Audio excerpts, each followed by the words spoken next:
अस्सलाम वालेकुम। जैसा कि आप जानते हैं कि रिज़ल्ट आ चुका है इंटरमीडिएट का। सो काफ़ी सारे स्टूडेंट्स ने कई सवाल पूछे कि इम्प्रूवमेंट के हवाले से, रिज़ल्ट कैंसिलेशन के हवाले से, या फिर कुछ अगर इम्प्रूव करना चाहते हैं, उनका साल ज़ाया होने वाला है, उस हवाले से। तो इसी तरह के कई क्वेश्चंस हैं जो कि बार बार पूछे जा रहे हैं। वीडियो बनाने का सिर्फ एक ही मकसद है ताकि कई स्टूडेंट्स जो ये क्वेश्चन पूछ रहे हैं या आगे पूछेंगे, उन तक ये आंसर्स या ये जो कन्फ्यूजन्स है वो उनके लिए क्लियर हो जाएं। देखिए, सबसे पहला जो क्वेश्चन है जो कि मैं पहली दफ़ा यहाँ पे मैं उसको एक्सप्लेन करना चाह रहा हूँ, वो ये है कि कुछ स्टूडेंट्स सप्ली या इम्प्रूव करना चाह रहे हैं, लेकिन उस इम्प्रूवमेंट के ड्यूरेशन में उनका जो एडमिशन है आगे कॉलेज में या यूनिवर्सिटी में वो मिस हो रहा है। यानी कि स्टूडेंट्स का ये क्वेश्चन है, हमारा साल ज़ाया हो रहा है, तो अब हम क्या करें। देखिए, इस बात को मैं थोड़ा आपको सिंप्लीफाई करके समझाने लगा हूँ। आम तौर पे ये जो कामयाबी होती है ना, ये हमारा आम तौर पे अरमान होता है कि यार मैंने यहाँ पहुँचना है। एक स्कूल स्टूडेंट का यही अरमान होता है, उसकी ये ख्वाहिश होती है कि यार मैंने इस अच्छे कॉलेज में पहुँचना है। और एक अच्छे कॉलेज में पढ़ने वाले स्टूडेंट्स का यही अरमान होता है कि यार मैंने इस अच्छी यूनिवर्सिटी में जाना है। तो जब कुछ अरमान होते हैं या कुछ ख्वाब होते हैं, तो उसके लिए बाज़ औक़ात इंसान नेचुरली जल्दबाजी करता है कि यार बस लेट ना हो जाए। जिस तरह अब आप सोच रहे हैं कि यार साल ज़ाया हो गया तो मैं बहुत पीछे रह जाऊंगा। देखिए, ऐसा नहीं है। अगर आपको अपने ऊपर यकीन है कि अगर आप ये चांस मिस कर देते हैं और अपने इम्प्रूवमेंट में टाइम लगाते हैं या सप्ली में टाइम लगाते हैं, और आपको यकीन है इस इम्प्रूवमेंट के बाद आपके मार्क्स बेहतरीन हो सकते हैं, तो आपको साल ज़ाया होने का डर नहीं होना चाहिए। आपको अपना पूरा जो फोकस है वो इम्प्रूवमेंट पे देना चाहिए। देखिए, ये जो वक्त आपका निकल जाएगा, ये 1 साल 2 साल बाद आप भूल जाएंगे, लेकिन ये जो आपके मार्क्स बढ़ेंगे, ये जो आपकी पोजीशन इंप्रूव होगी या आपकी जो ग्रेड्स इंप्रूव होंगे, ये हमेशा आपके साथ चलेंगे। जब भी आप आगे एडमिशन लेंगे, आगे जॉब्स लेंगे, ये आपके लिए हेल्पफुल रहेंगे। आप फ़ख्र से कह सकते हैं कि यार मेरे इतने ग्रेड्स थे। कोई आपसे ये नहीं पूछेगा कि कितनी बार इंप्रूव किया, क्या किया। लोग सिर्फ ग्रेड्स पूछते हैं। सो अगर आपका साल लग रहा है, कोई मसला नहीं, जल्दबाजी की क्या ज़रूरत है, कोई फ़र्क नहीं पड़ता इससे। अगर आपका थोड़ा वक्त लग रहा है, आप ये देखिए आपके मार्क्स इंप्रूव हो रहे हैं। रिलैक्स रहें, आराम आराम से पढ़ें, जल्दबाजी की ज़रूरत नहीं है। हर चीज़ का एक वक्त मुकर्रर है। आप जितनी जल्दबाजी करने लग जाएंगे, उतना आप लेट होते जाएंगे, उतना आप अपने आप को डिस्टर्ब करेंगे, चीज़ें आपको समझ नहीं आएंगी। आराम आराम से चलें, कोई जल्दबाजी की ज़रूरत नहीं है, इसमें आपका ही फ़ायदा है। लेकिन अगर आप शशोपंज में हैं, आपको नहीं पता कि यार पता नहीं मैं मार्क्स इंप्रूव कर पाऊंगा, पता नहीं, तो फिर आपको आगे बढ़ जाना चाहिए और अगली क्लास में खूब मेहनत करके उसमें आप अच्छे मार्क्स ले सकते हैं। इसमें कोई ऐसी बात नहीं है।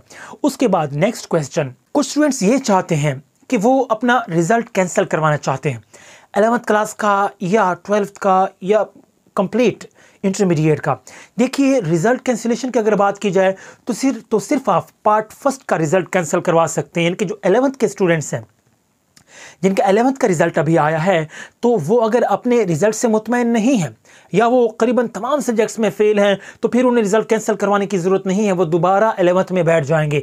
या अगर कोई 1 या 2-3 सब्जेक्ट्स में फ़ेल हैं और वो सप्ली नहीं देना चाहते, वो चाहते हैं कि भाई कैंसिल करवा के फिर से हम एज ए फ्रेश स्टूडेंट फिर से तैयारी करेंगे और नेक्स्ट ईयर एग्ज़ाम देंगे, तो वो अपना रिज़ल्ट कैंसिल करवा सकते हैं। जबकि 12th क्लास वाले, आप अपना रिज़ल्ट नहीं कैंसिल करवा सकते, आप सिर्फ इम्प्रूव कर सकते हैं। उम्मीद है ये पॉइंट आपको क्लियर हो चुका होगा। अब बात कर लेते हैं इम्प्रूवमेंट की, 11th की इम्प्रूवमेंट या 12th की। पहले मैं बात कर लेता हूँ उन स्टूडेंट्स की जिनके 11th के रिज़ल्ट आए हैं और वो चाहते हैं कि अपने 11th को पहले इम्प्रूव कर लें, उसके बाद 12th में हम बैठेंगे या 12th में मेहनत करेंगे। देखिए, जो पंजाब बोर्ड्स के जो रूल्स हैं इम्प्रूवमेंट के, उसके मुताबिक आप सिर्फ 11th इम्प्रूव नहीं कर सकते। बात को ज़रा समझिए। अगर आप 11th के स्टूडेंट हैं, आपका 11th का रिज़ल्ट आया है, तो आपको ऑटोमेटिकली 12th में आपको प्रमोट कर दिया जाएगा। 12th की क्लासेस आप अटेंड करेंगे। आप इस वक्त 11th को इम्प्रूव नहीं कर सकते, ये रूल है। अगर आप 11th को इम्प्रूव करना चाहते हैं, तो आप अपने 12th के रिज़ल्ट के बाद, जब आप 12th का रिज़ल्ट एग्ज़ाम देंगे, उसके बाद जो आपका रिज़ल्ट आएगा, तब आपकी मर्ज़ी, आप 11th इम्प्रूव करें या 12th इम्प्रूव करें या 11th और 12th दोनों इम्प्रूव करें या फिर कुछ सब्जेक्ट इम्प्रूव करें। अगर आप कुछ सब्जेक्ट इम्प्रूव करेंगे, 1, 2 या 3, तो याद रहे दोनों पार्ट्स के आपको सब्जेक्ट इम्प्रूव करने पड़ेंगे। मिसाल के तौर पर अगर आप बायो इंप्रूव करना चाहेंगे तो आपको part first and part second दोनों की बायो देनी पड़ेगी। सो ये पॉइंट आपको क्लियर हो चुका होगा। सो 12th वाले आप तो इंप्रूव कर सकते हैं, जबकि जो 11th वाले हैं वो भी इंप्रूव नहीं कर सकते। आप ऑटोमेटिकली प्रमोट हो चुके हैं 12th क्लास में, उसमें मेहनत करें। यहाँ मैं इस पे पहले भी इस पे बात कर चुका हूँ। यहाँ पे अपनी एज ए टीचर मैं आपको सजेशन देना चाहूँगा कि प्लीज़ आप 12th में अपनी मेहनत कीजिए, अपना पूरा फोकस 12th में लगा दीजिए। जो गलतियां आपने 11th में की वो अब 12th में ना करें। रात दिन जो मेहनत, जो भी आपका फोकस है वो सिर्फ 12th पे लगाइए। 12th में आपके बेहतरीन मार्क्स जब आ जाएंगे उसके बाद आपको 12th दोबारा इंप्रूव करने की ज़रूरत नहीं है। फिर आप सिर्फ बाद में 11th इंप्रूव कर लीजिएगा और अपने मार्क्स आप बेहतरीन कर सकते हैं। सो उम्मीद है ये पॉइंट आपको क्लियर हो चुका होगा। नेक्स्ट जो क्वेश्चन है वो ये कि सप्ली का एग्ज़ाम कब होता है। देखिए सप्ली एग्ज़ाम, जिसे अब सेकंड एनुअल एग्ज़ाम का नाम दिया गया है, कुछ बोर्ड्स ने इसे स्पेशल एग्ज़ाम का नाम भी दिया है। सो इसका जो टाइम ड्यूरेशन है वही है, रिज़ल्ट के बाद 40 दिन के अंदर अंदर आप एग्ज़ाम दे सकते हैं। जो इसके एडमिशन है वो फ़ौरन ओपन हो जाते हैं। जिस तरह के अगर कल रिज़ल्ट आया तो आज से एडमिशन ओपन हो चुके हैं। सो मैंने आपको डेट्स बता दी थी जो पंजाब की हैं, सिंगल डबल ट्रिपल फीस। इससे पहले वाली वीडियो आप देख लें, वहाँ पर डेट्स सारी मेंशन है, आपको सारे पॉइंट्स क्लियर हो जाएंगे। सो सेकंड एनुअल एग्जाम में अगर आप बैठना चाहते हैं तो आपको एडमिशन अब भेज देना चाहिए, लेट नहीं करना चाहिए। एक और क्वेश्चन, कुछ स्टूडेंट्स की सप्लियां हैं 1 2 3 4 5 6 जितनी भी है। एक चीज़ आपको एक और बताता चलूँ, पहले ये होता था कि आपके जो रिज़ल्ट में अगर 3 सप्लियां आती थी या 4 होती थी, यानी कि ओवरऑल जो आपका रिज़ल्ट है उसमें अगर आपके 33% से कम नंबर आते थे तो आपको सारे सब्जेक्ट्स दोबारा देने पड़ते थे। लेकिन अब वो रूल ख़त्म कर दिया गया है। अब अगर आपके 3 सप्लियां हैं, चाहे 4 हैं चाहे 5 हैं, अब जितनी सप्ली आएंगी उतने ही आपको दोबारा उन्हीं सब्जेक्ट्स के आपको एग्ज़ाम देने पड़ेंगे। तमाम सब्जेक्ट्स के एग्ज़ाम अब आपको देने की ज़रूरत नहीं है, ये रूल इसी साल बनाया गया है। एक और चीज़ जो मैं बताना चाह रहा हूँ कि कुछ स्टूडेंट्स वो ये चाहते हैं कि भाई अपनी सप्ली का एग्ज़ाम भी दें और साथ में दूसरे सब्जेक्ट्स भी इम्प्रूव कर लें, यानी कि सप्ली और इम्प्रूवमेंट एक साथ करना चाहते हैं। तो देखिए ये जो रूल है अभी पंजाब बोर्ड्स में नहीं आया। KPK बोर्ड ने लास्ट टाइम इसमें पेपर लिए थे, KPK बोर्ड ने ऑप्शन दिया था लास्ट टाइम। अब वो परमानेंट है या नहीं ऐसा कोई नोटिफिकेशन जारी नहीं किया गया, लेकिन जो एडमिशन गए थे पिछली दफ़ा उन्हें नोटिफिकेशन जारी किया था कि अगर कोई सप्ली के साथ अपने दूसरे सब्जेक्ट्स जो पास हैं उन्हें इम्प्रूव करना चाहता है तो वो कर सकता है। फ़ीस ज़्यादा थी सो उन्होंने ये चांस दिया था, लेकिन अभी तक पंजाब वालों ने ऐसा कोई रूल नहीं बनाया, ना ही उन्होंने अभी तक कोई चांस दिया। आगे फ्यूचर में अगर चांस देते हैं या नहीं फ़िलहाल कुछ नहीं कह सकते, लेकिन अब तक के जो रूल्स हैं उसके मुताबिक आप सप्ली और इम्प्रूवमेंट एक साथ नहीं कर सकते। अगर आपकी सप्ली हैं तो पहले आपको सप्ली क्लियर करनी होगी, क्लियर करने के बाद जो रिज़ल्ट आएगा उसके बाद अगर आप इम्प्रूव करना चाहते हैं तो आप इम्प्रूव कर पाएंगे। और सप्ली की जो फ़ीस होती है वो कितनी होती है।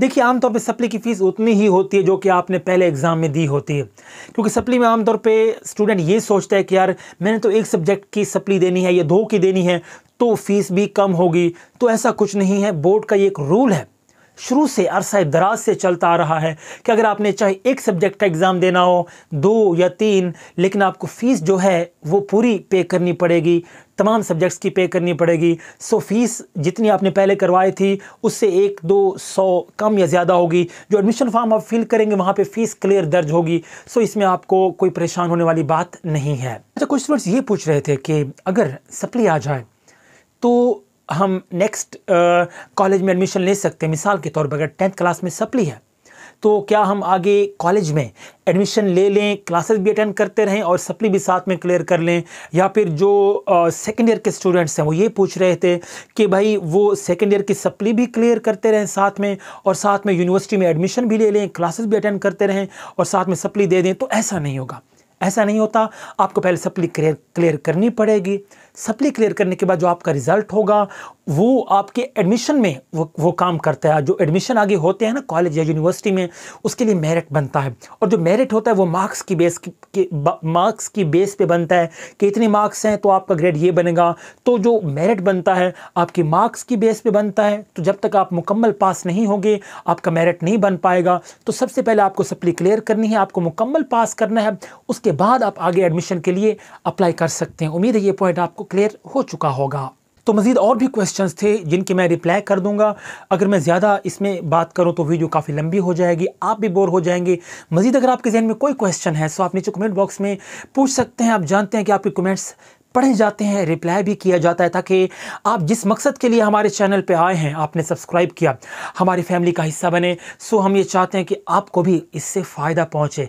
अगर आपने ये चैनल ज्वाइन किया है तो आपको इंशाल्लाह ताला फ़ायदा होगा। मकसद सिर्फ यही है कि आप लोगों को इससे फ़ायदा पहुँचे, क्योंकि एज ए टीचर मैं ख़ुद इन चीज़ों से, जब मैं स्टूडेंट था, हम मतलब 2009, 10, 11, 12 में कोई इंटरनेट पे, यूट्यूब पे ये चीज़ें नहीं थी। यूट्यूब बल्कि बैन था 2012 में। हमें पता है कि कितने धक्के खाने पड़ते थे बोर्ड ऑफिस के।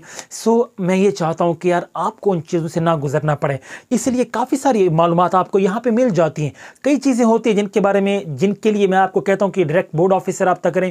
ये वो चीज़ें होती हैं जो कि टाइम टू टाइम बदलती रहती हैं, या फिर वो स्टूडेंट्स जिन्होंने 4 साल 5 साल पहले मतलब एग्ज़ाम या स्टडी छोड़ी थी, वो ज़रा केसेस जो है वो नॉर्मल से ज़रा हट के हैं। तो उनको डील करने के लिए हम आपको ये रिकमेंड करते हैं कि आप डायरेक्ट बोर्ड ऑफिस से रब्ता करें। बाज़ खुद क्लरिकल स्टाफ को भी कुछ चीज़ों का नहीं पता होता, क्योंकि रूल्स बदलते रहते हैं, तो उन्हें भी आगे जो मैनेजर है उनसे या चेयरपर्सन से रब्ता करके आपको मतलब गाइड करना होता है। लेकिन जो नॉर्मल जो मालूमात है, काफ़ी सारी मालूमात आपको मिल जाती हैं, आपके जो बोर्ड के चक्कर हैं वो बच जाते हैं। सो उम्मीद है कि ऐसे ही ये चैनल आपके लिए फ़ायदेमंद रहे, आपको इस चैनल से फ़ायदा पहुँचता रहे। अल्लाह ताला आपको खुश रखे, जज़ाए खैर दे, अल्लाह ताला आपको कामयाबी अता करे।